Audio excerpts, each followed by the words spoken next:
চাঁদপুর থেকে ৫ কিলোমিটার দূরের হাইমচর। ২.৫ মাস ধরে নোঙর করে আছে ভাসমান হাসপাতাল কিং আবদুল্লাহ বিন Abdul Aziz.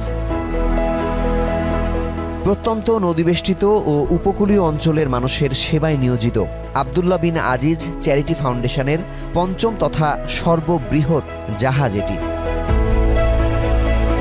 Doctor, nurse, pathologist, pharmacist, physiotherapist সহ ১৮ জনের মেডিকেল টিম দুর্গম অঞ্চলের মানুষের প্রত্যাশা পূরণে কতটা সফল তা শোনা যাক সেবা গ্রহীতাদের মুখেই। চাঁদপুর গেলে আমাদের টিকিট পাই না, ভর্তির সিরিয়াল পাই না, মানে ডাক্তার ঠিকমতো পাই না। ওদের আলগি বাজার আর ওদিকে হলো একদম গোসারা শরীরপুর, এছাড়া এর মাঝে কোনো হাসপাতাল নেই। মানে বাসমান এটা পাওয়াতে আমাদের অনেক সুযোগ সুবিধা হচ্ছে। ক্রিমটা আক্রান্ত স্থানে দিনে 2 বার ব্যবহার করবেন। রোগলে ভুগছি, যাইতারি না কিনু, টাকা পয়সা নাই, বুগিয়া টুকি রয়েছি। এই হাসপাতাল আইসে হইতে হেন 3 বার ওষুধ নিলাম। যাদের পরীক্ষা নিরীক্ষা দরকার হয় তাদের পরীক্ষা নিরীক্ষা করে এবং ওষুধও দিচ্ছে। নাগালের মধ্যে হাসপাতাল না থাকায় যারা দীর্ঘদিন রোগ চেপে বসেছিলেন তারা দফায় দফায় এসেছেন সেবা নিতে। কেউ কেউ সপরিবারে বা এক দফায় 3 ধরনের রোগের চিকিৎসা নিয়ে বাড়ি ফিরছেন। নিয়েছেন বিনামূল্যের ওষুধ, ফ্রিতে পরীক্ষা করেও ফলাফল পাচ্ছেন এক বেলাতেই। আমি আরও 2 বার আগে আসছি, আবার আজকে আসলাম। আগে আইছিলাম ব্যথার জন্যে, আর আজকে আইছি চোখের জন্য। আমার ধরেন আমার এই ভাওয়ার ব্যথা লেগে আমি বসতারি না, উঠতারি না, বুঝিনি। আইছি, ওষুধ দিছে, আল্লাহর রহমত ভালো হয়েছে। আমি যেই কারণে নিছি আমারটা আল্লাহর রহমত ভালো হয়েছে। আমার স্বামী এবং আমার ছেলে মেয়ে সবাই ভালো হয়েছে।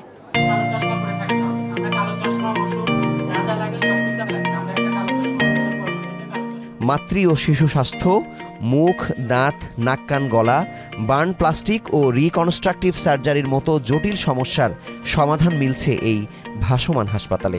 অস্পষ্ট দৃষ্টি নিয়ে যারা বেঁচে ছিলেন তারা বিনামূল্যে করাতে পারছেন চোখের ছানি অপারেশন। দেশের দুর্গম অঞ্চলের মানুষ দূরের হাসপাতালে গেলেও অনেকেই একদিনে চিকিৎসা শেষ করে ফিরে আসতে পারেন না, সাধ্যমতো খরচ করার পরেও।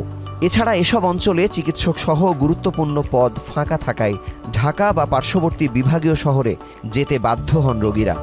সবাইকে করতালি দেওয়ার জন্য বিনীতভাবে অনুরোধ জানাচ্ছি। অসহায় এসব মানুষের খোঁজ নিতে দুর্গম চরে এসেছেন স্বাস্থ্যসেবা সচিব, স্বাস্থ্য অধিদপ্তরের মহাপরিচালক ও জাহাজ পরিচালনাকারী ফ্রেন্ডশিপের প্রতিষ্ঠাতা। এইটা ভবিষ্যতে বাংলাদেশ সরকার তথা স্বাস্থ্য মন্ত্রণালয়, স্বাস্থ্য অধিদপ্তরের কাছে 5 বছর শেষে এটা অ্যাকচুয়ালি হস্তান্তরিত হবার কথা, এবং সেই কার্যপরিধি এবং বিষয়গুলো আমরা একটা পর্যবেক্ষণে এখানে এসেছি। This is a journey আমরা সব একসাথে করব with commitment to bring যারা অনেক দূরে, those who are far away, so that you become the center of our responsibility.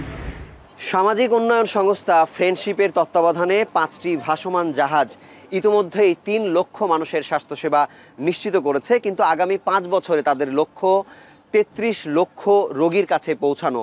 কিন্তু এই সোনার হরিণ একেবারেই ছাড়তে চান না এই দুর্গম চরের মানুষেরা। তারা চান কিং আব্দুল আজিজ হিউম্যানিটেরিয়ান ফাউন্ডেশনের মাধ্যমে স্থায়ী কোনো ব্যবস্থা করা, যাতে তারা নিয়মিতভাবে এই দুর্গম অঞ্চলে তাদের স্বাস্থ্যসেবা নিশ্চিত করতে পারেন। মুজাহিদ শুভ, হাইমচর, চাঁদপুর। মাঠের অলরাউন্ডার আমি, আর ঘরের অলরাউন্ডার টাইলক্স।